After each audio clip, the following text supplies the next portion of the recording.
in the sense that if you pick, our debt data, for instance, depends on how you capture it.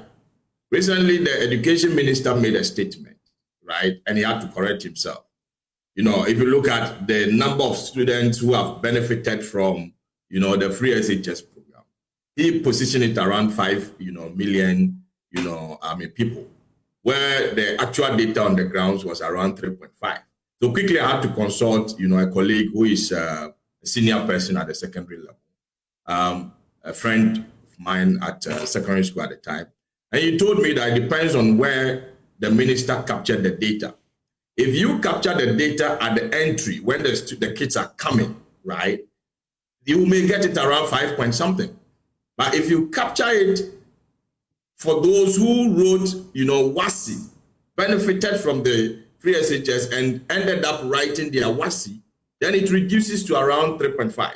So effectively, it has to do with where you capture the data. But then from where I sit, we need to find a way to make sure that whatever comes out in terms of our economic indicators will be, one front. We shouldn't have a different data when you go to Ghana Statistical Service and then when you go to, what we call it, Bank of Ghana, and then possibly to the point of, the political space. Okay. Let's also get it clear. And then also, let's appreciate. Please, Prof, very briefly on that second point. Very briefly, please.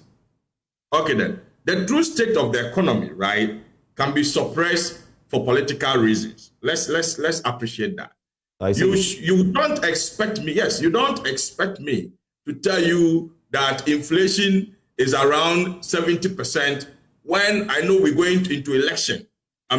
You don't expect those things to come out from the political, space. So from where I sit, we should appreciate the true state of the economy from those who are sitting by the numbers now, not those who have left or those who are about to come to power. So to me, those who are sitting by the data are the ones who will be able to churn out, the true state of the economy, not the ones who are about to come or the ones who are, who have gone out.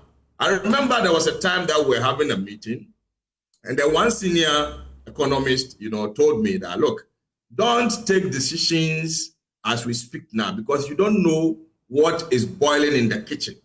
We're now going into election. Let me tell you, the true state of the economy cannot be felt as we speak now in the years of the election. So we have to be careful with the decisions we make and then, going forward, how we project. And I tend to, appreciate what he said, because if you are sitting by the numbers and it turns out to be negative or going against you, trust me, you may not want to throw it out. And there's something we call economic packaging. I can package, the economy in such a way that I will only tell you the positives and you will appreciate it. The negatives, I won't tell you.